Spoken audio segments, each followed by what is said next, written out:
back to the College Cinephile. My name is Ethan, and I'm joined today by Aerik Pachicano to discuss the 2019 film Pet Sematary, directed by Kevin Kolsch and Dennis Widmeyer. Now, it's important to have multiple perspectives on movies because sometimes some people go in and really like the movie, like you did, and other people go in like me and are not as impressed by it, which I think is what happened. Agreed. It's very interesting how you and I see movies differently, first off, guys. So that's good. It's really exciting because we pay attention to the same things, but we definitely, when it comes to movies, we always kind of defer, and it's really interesting. Yeah. So let's talk about the performances. Yes. What did you think about them? Most of the movie is anchored around Jason Clarke as the father of the family who moves to this cabin in the middle of the woods where there's a creepy pet cemetery living behind it. And I was not very impressed by him. I think I didn't feel his motivation as much as I would want to. Kind of the second half of the movie hinges around a decision that he makes. That is a complete shift from where he is at the beginning, and I don't believe that he really sold the transition very well, to me at least. I definitely agree with that. It was a quick shift. If you're an audience member that can take that journey, you can quickly shift with him. But it is definitely a definite shift, especially when it gets very grim and it starts to really get into the tale. I think there could have been a little more build-up. Yes. But I think he did a great job. I think he did a great job in terms of being grim, but also being, a very he was being a good dad in the beginning, and you kind of loved them as a family. Now, I really wasn't intrigued by John Lithgow because this was very out of character for him. He just does not normally do this sort of role, and so I wasn't sure how I felt about him in it, but I love John Lithgow, so I enjoyed that. I don't know, what did you think about him? I like John Lithgow. I thought he was underused. I would have liked to see more of him, maybe more of an arc of some kind. It felt, and this might be just coming from the source material, I haven't read it, so I don't know. But to me, his character I wanted to see more of him towards the end of the movie, like more of his character, something new and different, and I didn't feel that the way he was written, he grew very well, but I did think that his performance was really good with what he was given in the movie. I agree. I think they trashed him a little too early. They didn't really build up enough he kind of tells his story, tells what happened, and builds up for what the cemetery is, but then they just kind of go away from him and then come back for this moment of just really creepy scare. And it was a scare tactic that, it were some cool effects, and it was scary for me because I'm a jump scare guy. So, spoiler alert, if you are a jump scare person, you will enjoy this film. If you're not a jump scare person, you might have issues. And this particular scare kind of got me a little bit. And I wanted more build-up because I kind of was like, wait a second. It took me away from the story that we were originally seeing with the family. And I don't know that was their intention, but that is what happened. I think the actor that we both thought did pretty well was Jeté Laurence as the little girl of the family. She definitely sells her transition that she undergoes throughout the movie. And I think you believe her innocence at the beginning and then followed up with how the grimness of this pet cemetery takes her over by the end. Yeah, I definitely agree. She was really well casted, and for such a young age, she did incredible. She basically could stand up there with people like Jennifer Lawrence. She just did an incredible job of playing this very heavy role, and that's what I think made me enjoy the movie more, was the fact that she really did a good job of being this character. It was different because she is very unique, and I look forward to kind of seeing where her career goes in the future because I'm curious. I really am. One actor I think anybody who sees this movie can agree did a phenomenal job is whatever cat or cats played Church. I mean, that was a really impressive performance from the animal actors that they hired to fill that role. I was both endeared by them and creeped out by them at all the right points. Absolutely. First of all, I am not a cat person, so cats, not a big fan. And so this movie definitely, it was there.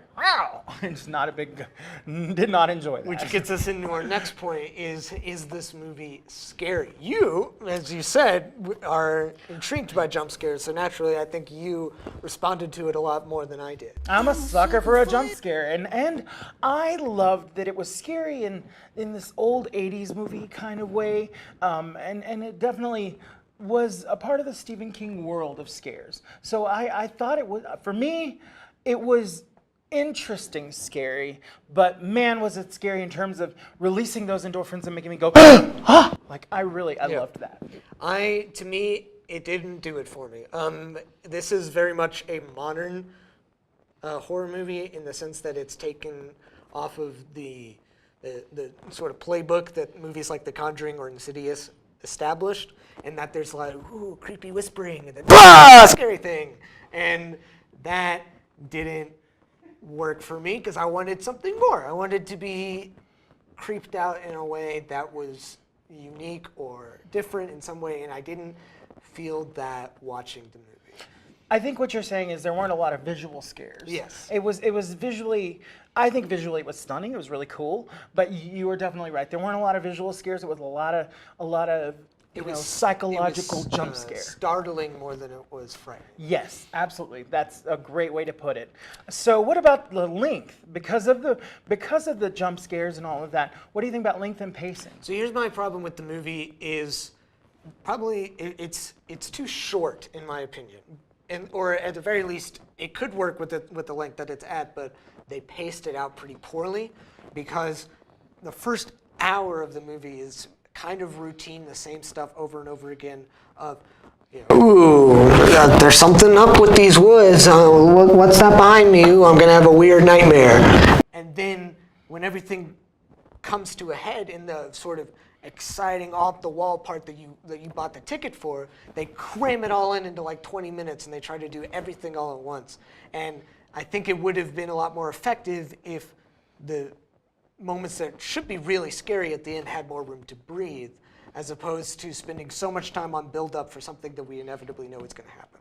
I can agree with that. I definitely thought that it's kind of a thing that is done a lot in scary movies these days. They're kind of set up in a long, lengthy beginning, and I think that they could have set the family up really quickly. You would know this is a loving, wonderful family, and here they are. And they could have set up the Semetary very quickly as well, and then given a little more time to Lithgow's story and kind of really built up what this Semetary does, and that would have been really intriguing, a little more in depth, a little psychological, a little scarier, but I definitely felt pacing was, it was easy for me to follow because again, I'm a joy in the journey and I'm a jump scare guy. So the endorphins were happening for me throughout the whole thing because they were scaring me through the whole thing. But I absolutely see that if you're someone who doesn't get jump scares, you're gonna feel and I think that for audiences that are looking for a date night movie where they can have some fun and they can throw their popcorn up like the guy in the AMC commercial. I think it works for that. To me, you gotta try harder. For me, I felt that if they had put a little more effort in certain places and fleshed some ideas out, it could have been a lot scarier and a better movie overall. Like honestly, the actual pet cemetery, I didn't feel that it was that important to the story. I thought that they didn't explore that part of this movie to the full extent. I thought that they would start threads that I thought would lead somewhere, and then they would only follow them through about 60%. So do you think that were they trying too hard? Was that no, I think possibly. I think it's possible that maybe they got some notes from the studio or whatever, where they were like, we found out that people don't like to see horror movies that are 2 hours. You got to trim it down, and maybe some stuff got left on the cutting room floor that kind of made the movie feel less artistically complete to me. I can agree with that. I really actually, after watching the film, I was curious about anything that was taken out. I really am curious to see the DVD cuts and maybe even a director's cut or something, because I think that you're right. There's probably some of that was left out. And I thought, though, personally, I thought it was great. I enjoyed it. So what rating would you give the movie? Well, I will say this. I like to rate films in terms of their dateability. Right. And this film, if you want your boyfriend to jump into your arms and go, ah, oh, and you want to, have the arms, or you want your girlfriend to go, oh my gosh, and they're going to grab you, go see this film. It's a great cuddle movie. That sounds so terrible, but it really is, because the whole time they're definitely going to be grabbing you if they are a jump scare person. So for me, because of that, I give it 3.5. It's not quite 4 for me.